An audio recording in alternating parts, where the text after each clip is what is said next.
akan ada noktah hitam pada kalbunya. Ini kalbu di dalam pengertian rohani. Misalnya orang beriman berdosa ada bintik hitam di kalbu. Satu. Berdosa lagi ada bintik hitam. Berdosa lagi ada bintik hitam. Kalbu yang artinya adalah nurani atau cahaya. Karena banyaknya bintik hitam di kalbu, akhirnya menjadi zulumani. Zulumat itu artinya petang, gelap. Kenapa? Karena banyaknya bintik hitam pada kalbu tadi. Nah, maka untuk itu kita disuruhkan untuk membersihkan kalbu. Doa yang diajarkan oleh Nabi, Allahumma nawwir qulubana, ya Allah sinarilah hati kami, gitu kan. Maka metode ini sering dipakai oleh orang-orang yang mendalami hidup kerohanian atau para tokoh-tokoh sufi, orang yang mendalami hidup tasawuf misalnya. Ada tangga-tangga yang mereka lewati untuk sampai kepada ma'rifatullah. Tangga yang pertama dinamakan dengan at-taubah, yaitu taubat dari dosa besar, taubat dari dosa kecil, taubat dari hal yang subuhat. Misalnya mereka telat untuk bangun sholat tahajud, itu mohon ampun kepada Allah. Ya Allah, terulama hamba melupakan engkau. Kita subuh aja kadang kelewatan, nggak pernah minta taubat gitu. Ini telat tahajud saja minta taubat. Ini belum kita sampaikan kemarin ya. Belum. Jadi telat tahajud saja mereka minta taubat. Itu langkah yang pertama. Setelah at-taubah mereka masuk kepada tangga berikutnya, itu yang dinamakan dengan ar-ridha. Jadi apapun ketetapan dan ketentuan Allah yang telah ditetapkan untuk mereka, mereka ridha dengan ketetapan dan ketentuan Allah. Ini tangga kedua untuk ma'rifatullah melalui metode irfani tadi. Setelah tangga yang kedua, mereka naik kepada tangga yang ketiga yang dinamakan dengan at-tawakkul, yaitu berserah diri, bertawakal itu semata-mata kepada Allah.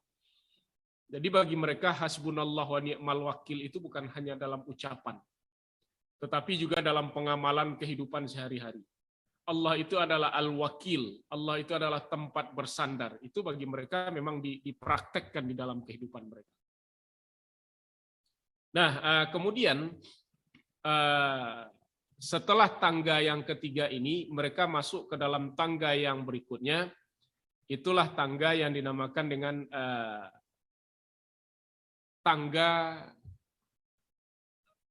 yang dinamakan dengan zuhud. Zuhud itu sering dipahami oleh orang menjauhkan diri dari dunia. Zuhud dan fakir. Jadi fakir atau zuhud itu orang sering memahami dengan menjauhkan diri dari dunia.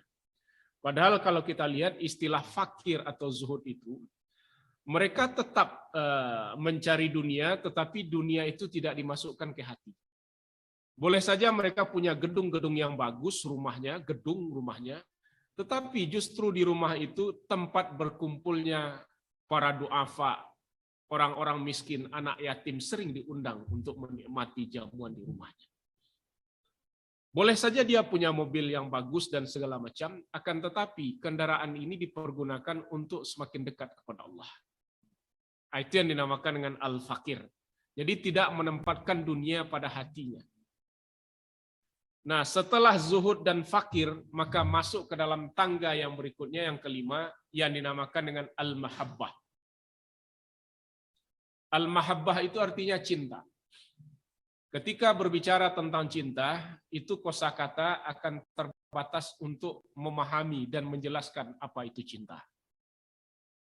Ada yang bisa menjelaskan cinta itu apa? Hah? Kasih sayang. Cinta adalah kasih sayang. Yang lain?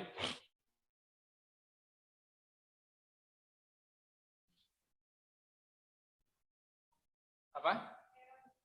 Rela berkorban. Oke. Yang lain? Cinta itu tidak bisa dijelaskan dengan kata-kata. Karena cinta itu tanpa logika, kata Agnes Monica. Cinta itu tentang rasa, Pak. Apa? Tentang rasa. Cinta itu adalah rasa. Bisa saudara menjelaskan rasa? Saudara bisa menjelaskan rasa manis itu seperti apa? Tidak bisa, Pak. Tidak bisa. Ya? Kenapa? Karena kosakata akan terbatas untuk menjelaskan. Iya, iya tidak benar. bisa dijelaskan. Jadi ini tangga yang kelima, mahabbah.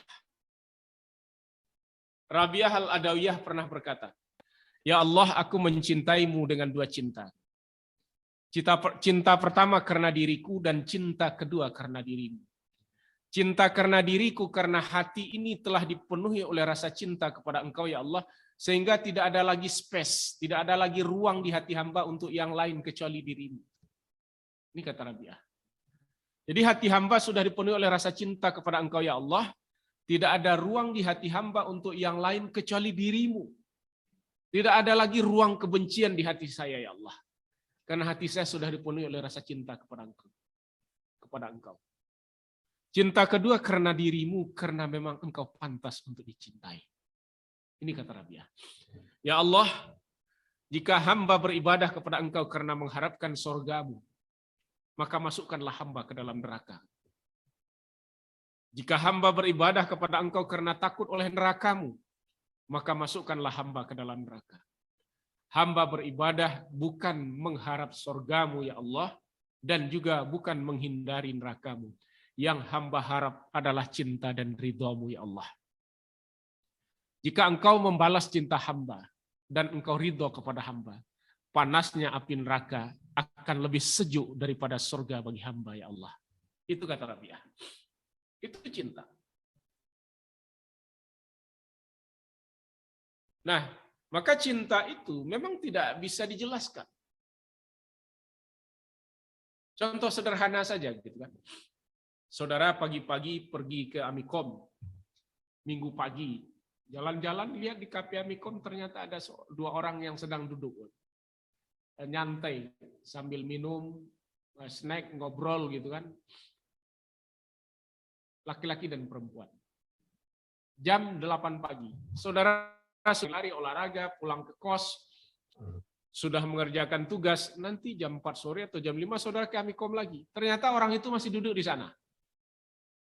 Di tempat yang sama, berjam-jam duduk itu apa yang dibicarakan. Bagi saudara sudah berjam-jam, tapi bagi mereka yang duduk sedang dimabuk cinta, itu belum berlalu setengah jam. Gitu kan? Iya kan? Berjam-jam bagi kita, bagi dia belum, rasanya masih 10 menit saja rasanya kan. Kenapa? Karena berada pada dimensi cinta. Kita kan berada pada dimensi waktu real. Contoh lain, ini cinta yang agak lebih spiritual. Ashabul Kahfi itu tertidur di dalam goa lamanya berapa? 300 tahun tertidur kan. Bayangkan tidur 300 tahun di dalam goa. Begitu yang satu orang terbangun, dibangunkan teman yang lain. Bangun, kita ketiduran ini. Wes baru 10 menit udah dibangunkan, kata yang lain kan. Yang lain dibangunkan, wah baru tidur sebentar saja udah dibangunkan gitu kan. Ada yang merasa 10 menit, ada yang merasa setengah jam. Karena perut lapar, setelah bangun semua, diutus 2 orang untuk membeli makanan keluar gua. Ternyata uang yang mereka bawa itu tidak laku lagi untuk dijadikan sebagai alat tukar. Karena lakunya itu 300 tahun yang lalu. Baru mereka tersadar kalau ternyata sudah tertidur 300 tahun. Kenapa? Karena berada pada dimensi waktu cinta terhadap Allah. Jadi kalau ada yang ketiduran ketika kuliah, berarti dia berada pada dimensi cinta terhadap bantal gitu kan. Begitu juga misalnya Nabi Muhammad ketika beliau tahajud, Aisyah mengatakan, di saat saya terbangun saya melihat Rasulullah masih tahajud, kata Aisyah. Kemudian saya tidur lagi. Karena Aisyah memang lagi tidak sholat waktu itu kan. Ketika saya bangun, saya lihat Rasul masih tahajud. Saya tidur lagi, kata Aisyah. Saya terbangun menjelang subuh, Rasulullah masih berdiri tahajud. Bagi Aisyah, lama sekali Rasul ini sholat. Iya, secara waktu lama sekali. Tapi karena Nabi berada pada dimensi waktu cinta terhadap Allah, bagi orang berjam-jam sholat, tapi bagi Nabi itu baru terasa 10 menit. Kenapa? Karena beliau berada pada dimensi waktu cinta terhadap Allah.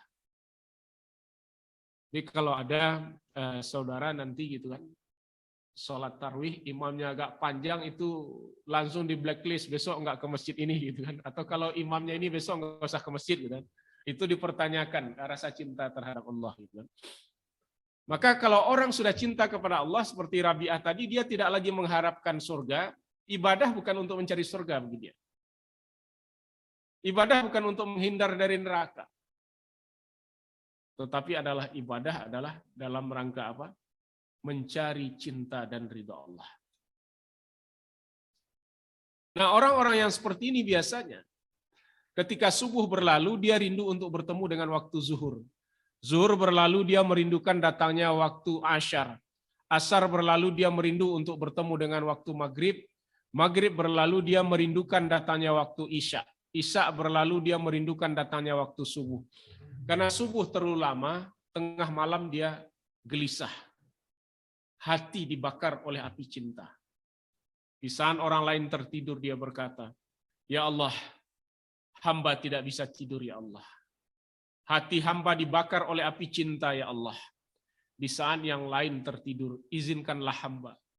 Dalam munajat cinta hamba, dalam rukuk sujud hamba, dalam tahajud hamba kepada Engkau ya Allah." Ini orang yang dibakar oleh api cinta kepada Allah.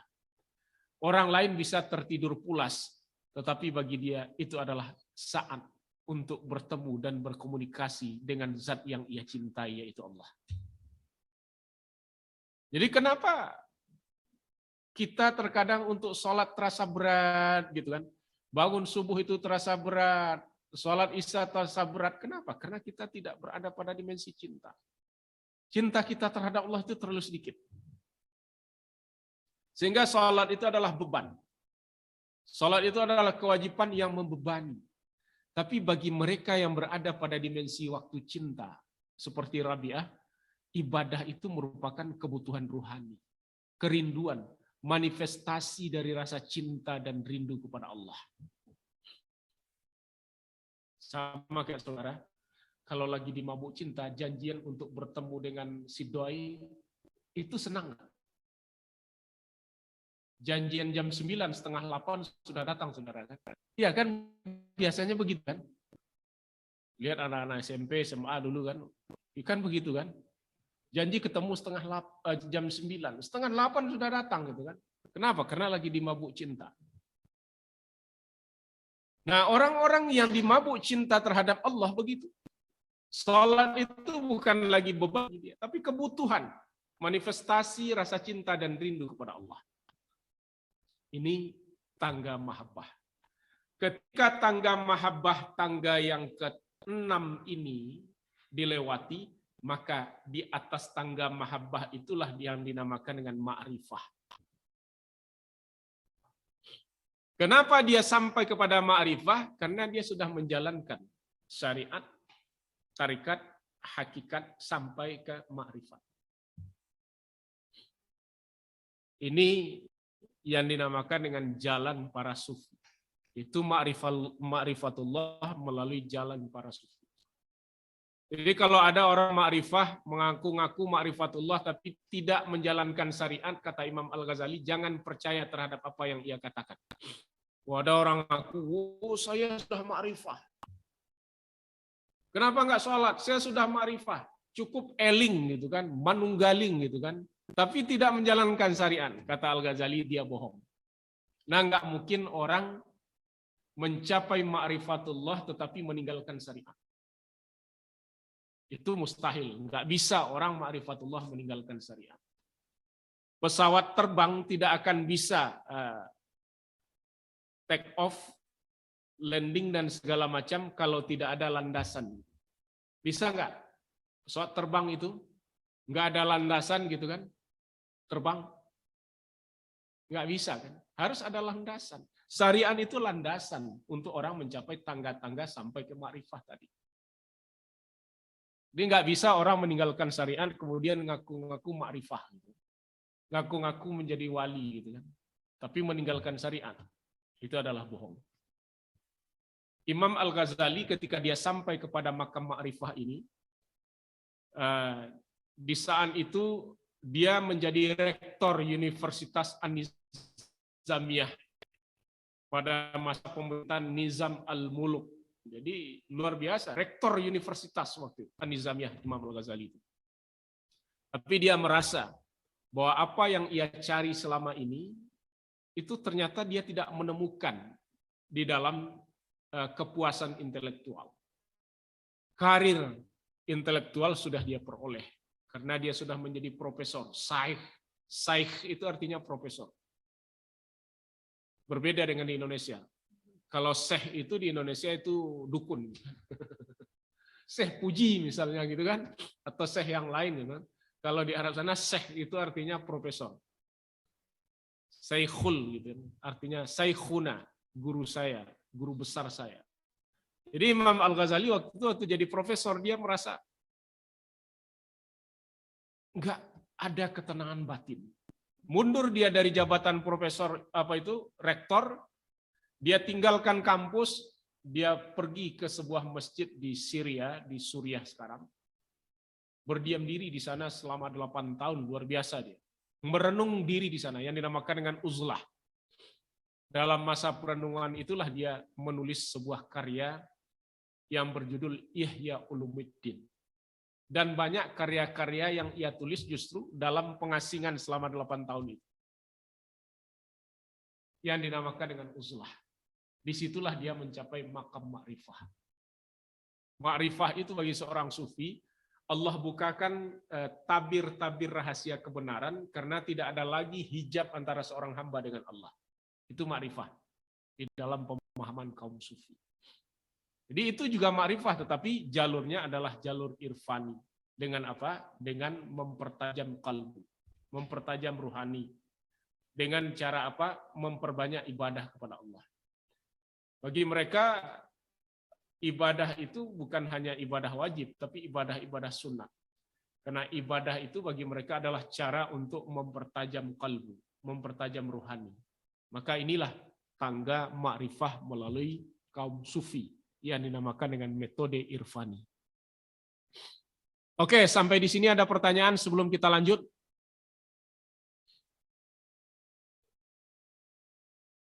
Yang di Zoom ada pertanyaan?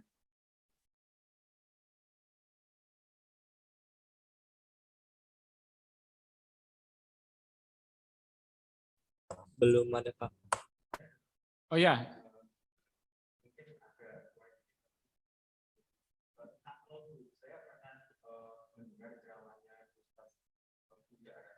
Mengatakan bahwa ketika manusia mempunyai kalbu di situ kan apa musuh yaitu iblis. Iblis itu sudah dibuktikan bahwa dia bisa menggoda manusia, dia bisa punya akses ke dalam tubuh manusia, tapi tidak dengan kalbu. Itu bagaimana, Pak? Oke, karena kalbu itu Allah mengatakan setelah sempurna kejadian manusia, wa nafakhtu fihi mir ruhi, maka Allah meniupkan ruh ciptaan Allah. Dalam ruh itu ada nafs, ada kalbu. Kalbu itu inti daripada ruh. Ruh itu adalah ruh suci yang berasal dari Allah. Sehingga iblis tidak bisa masuk ke sana. Nah, maka Nabi pernah berkata gitu kan, kalau kamu ragu terhadap satu persoalan, maka tanyalah kalbumu, karena hatimu tidak akan pernah berbohong. Akan tetapi, daya hati bisa melemah. Daya kalbu bisa melemah. Kenapa dia lemah? Karena manusia memperturutkan kebutuhan-kebutuhan fisik, sementara kebutuhan ruhani tidak. Ketika kebutuhan fisik diperturutkan oleh manusia, fisik semakin kuat. Fisik pada fisik manusia, pada jasad manusia ada yang dinamakan dengan hawa. Atau kita mengistilahkan hawa nafsu. Atau yang dinamakan dengan animal consciousness, kesadaran hewan. Kesadaran hewaniah. Kesadaran al-hayawan itu ketika fisik semakin kuat, kesadaran itu meningkat.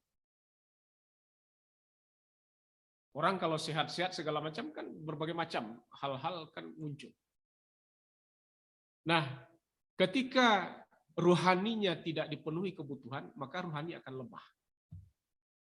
Fisik juga begitu kan. Fisik kalau tidak terpenuhi nutrisinya, imun kita turun kan. Kalau imun turun, kita gampang sakit nggak? Gampang sakit. Nah, kalbu punya kebutuhan. Apa kebutuhan kalbu? Yaitu beribadah kepada Allah. zikir, membaca Al-Quran, puasa sunat, itu kebutuhan kalbu. Nah, ketika kebutuhan kalbu tidak dipenuhi oleh manusia, kalbu akan melemah. Nah, ketika kalbu melemah, maka kendali dalam diri manusia itu akan diambil oleh hawa nafsu. Hawa nafsu itu akan mengajak manusia kepada keburukan. Maka ada satu ungkapan, Al-Ghazali mengatakan, Imam Syafi'i mengatakan begini, biasakanlah dirimu di dalam kebaikan, kalau tidak, maka dia justru akan menyeret kamu di dalam keburukan. Nah, jadi memang kalbu tadi karena dia suci, dia bersifat ruhani. Disitulah inti kemanusiaan tadi. Hanya saja tertutup oleh lapisan-lapisan dosa sehingga kalbu tadi melemah. Kira-kira begitu. Tadi yang di Zoom yang mau bertanya silahkan.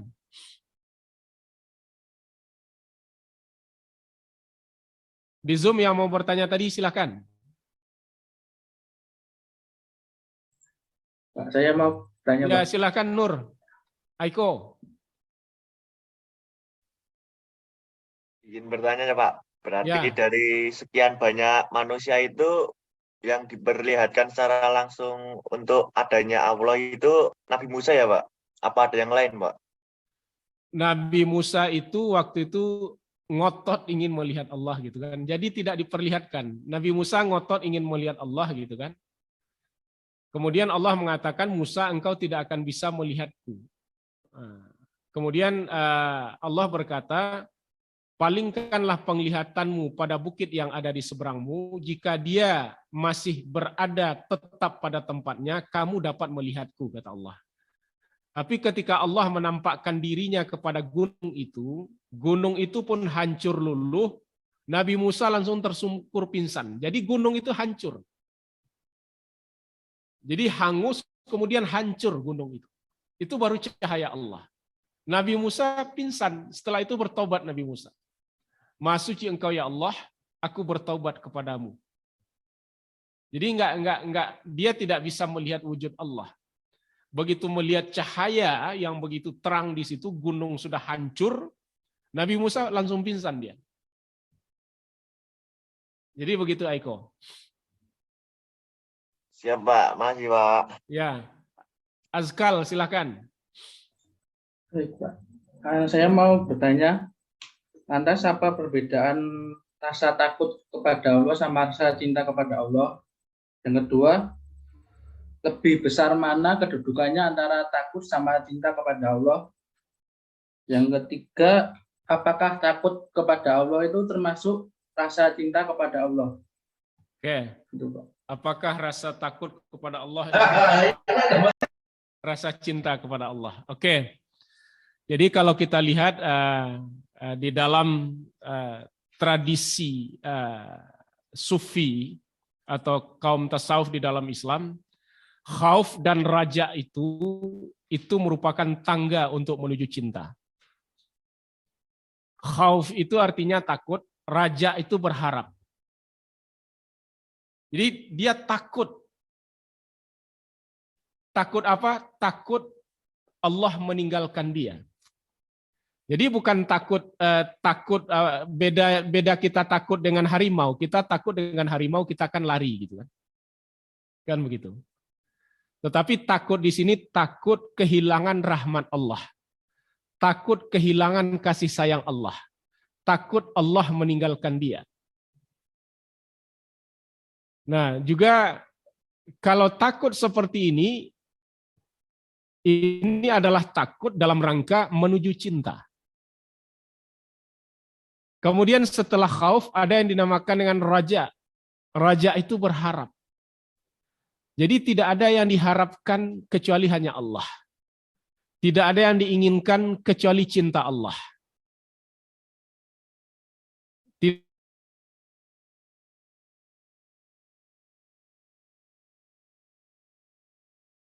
Menuju cinta. Jadi awalu mahabbah ilallah khauf war raja, yaitu rasa takut dan berharap. Kira-kira begitu Azkal. Baik Pak, terima kasih Pak. Ya. Yang lain ada pertanyaan?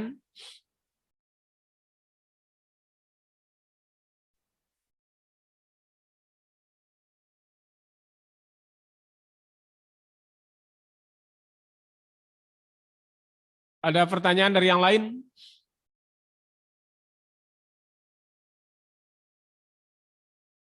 Silakan Ion.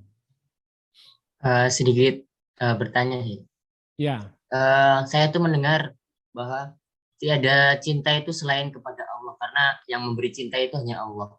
Nah, bagaimana cinta kepada, umpamanya kita ada rasa dengan seseorang itu, bagaimana menyikapinya? Apakah kita harus lebih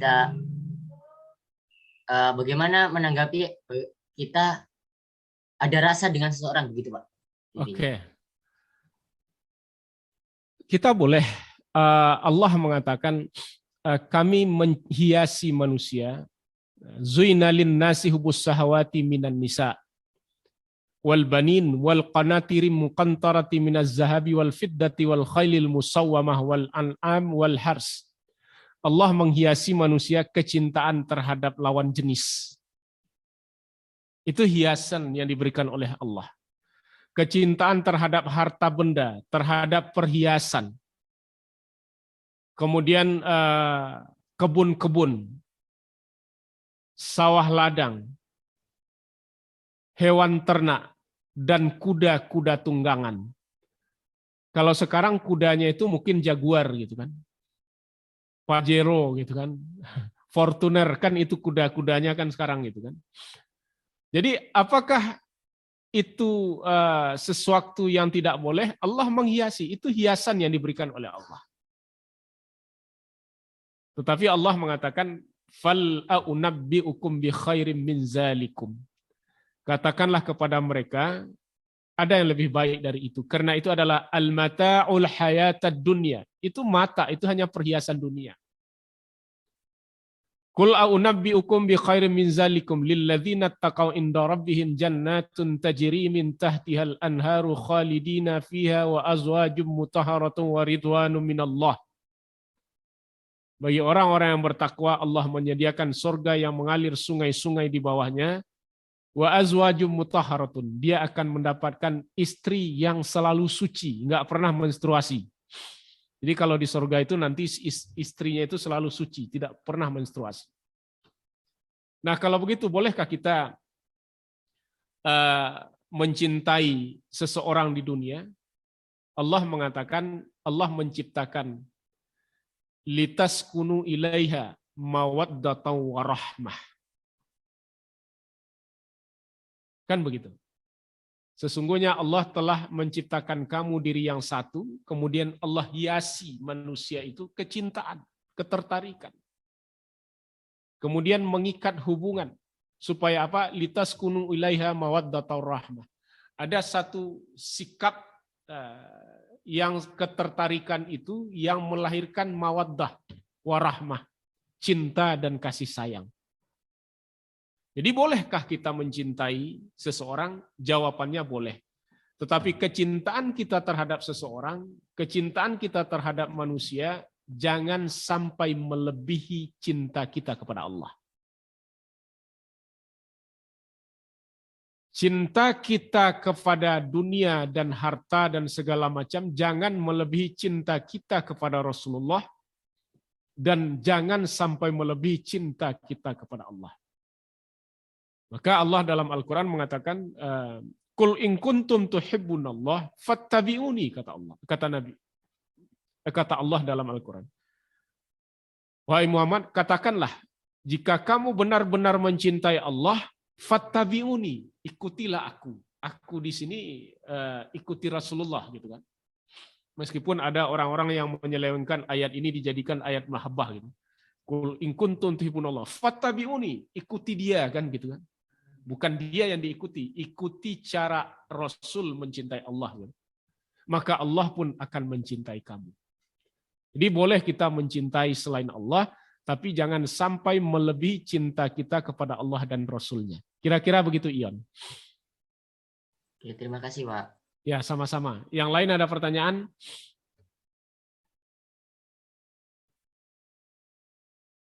Kalau begitu, ini minggu depan aja ya. Konsep adin. Ketua, oh ya, Sandiko silakan. Sandiko Dauh.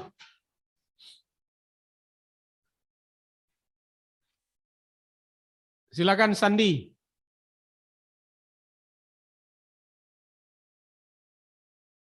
Barusan ngangkat tangan atau tadi belum diturunkan tangannya?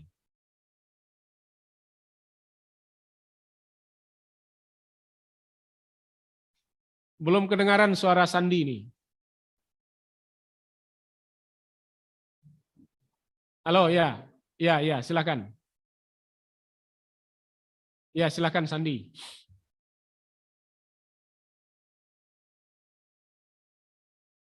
Ya.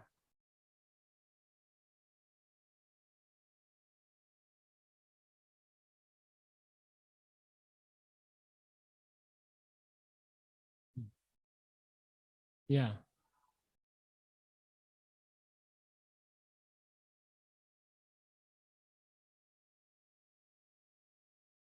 Hmm.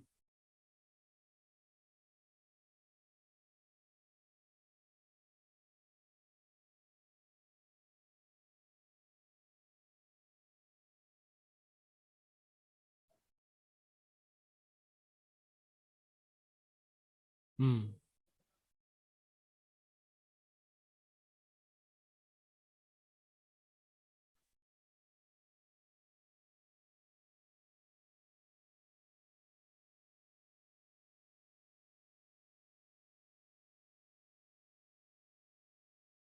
Hmm.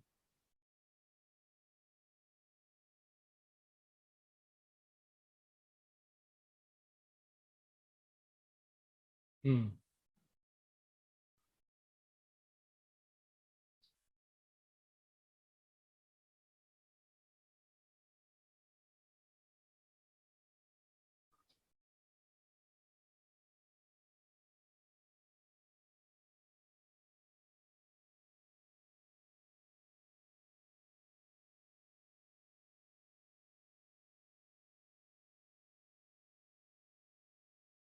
Oke, baik Sandiko.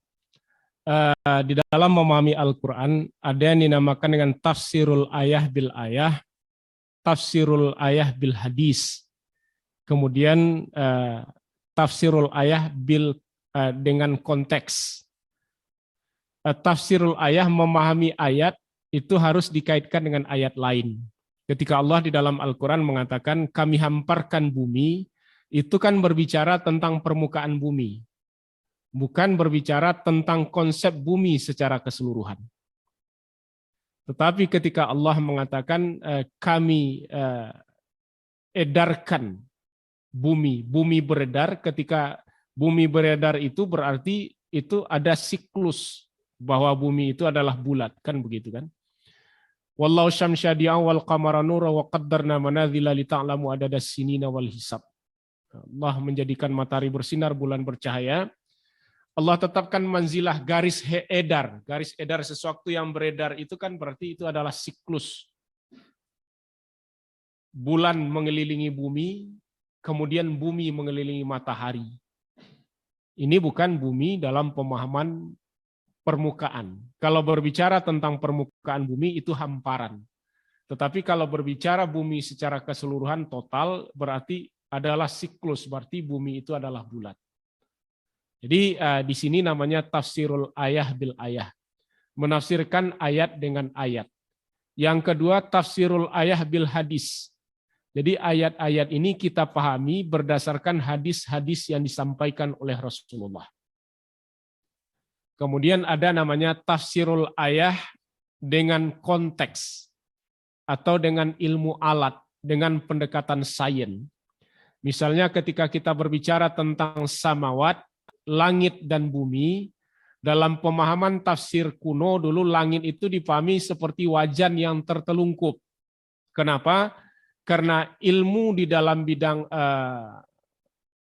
astronomi pada waktu itu beranggapan bumi adalah pusat geosentris, sehingga langit berlapis-lapis gitu kan. Sekarang kan sudah berubah menjadi solar system, sistem tata surya gitu kan. Maka kata langit tidak lagi dipahami sebagai wajan yang tertelungkup, tapi adalah gugus-gugus galaksi.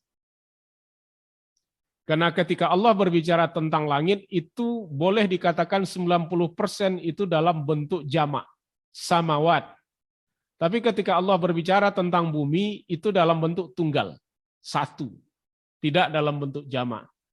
Berarti bisa banyak gugus-gugus galaksi, tetapi ketika berbicara tentang bumi, itu adalah satu. Maka ini namanya menafsirkan ayat dengan konteks pendekatan ilmu. Jadi kalau kita berbicara tentang penciptaan langit dan bumi, maka pendekatan untuk memahami tafsir kita juga menggunakan pendekatan ilmu-ilmu di dalam bidang kosmologi, kemudian ilmu di dalam bidang astronomi gitu kan. Ketika berbicara misalnya tentang lebah gitu kan, kemudian berbicara tentang yang lainnya, maka pendekatan ini adalah pendekatan ilmu botani dan lain-lain sebagainya. Maka ini cara memahami ayat Al-Quran. Jadi kita tidak memahami Al-Quran hanya secara letterlek. Kalau pemahaman yang letterlek itu akan membuat kita kaku di dalam beragama. Kira-kira begitu, Sandiko.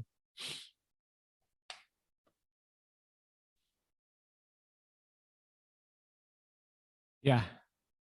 Oke, baiklah. Baiklah, karena waktunya sudah habis ya? Sudah. Baiklah, sampai ketemu minggu depan. Terima kasih atas kehadiran saudara pada hari ini. Assalamualaikum warahmatullahi wabarakatuh.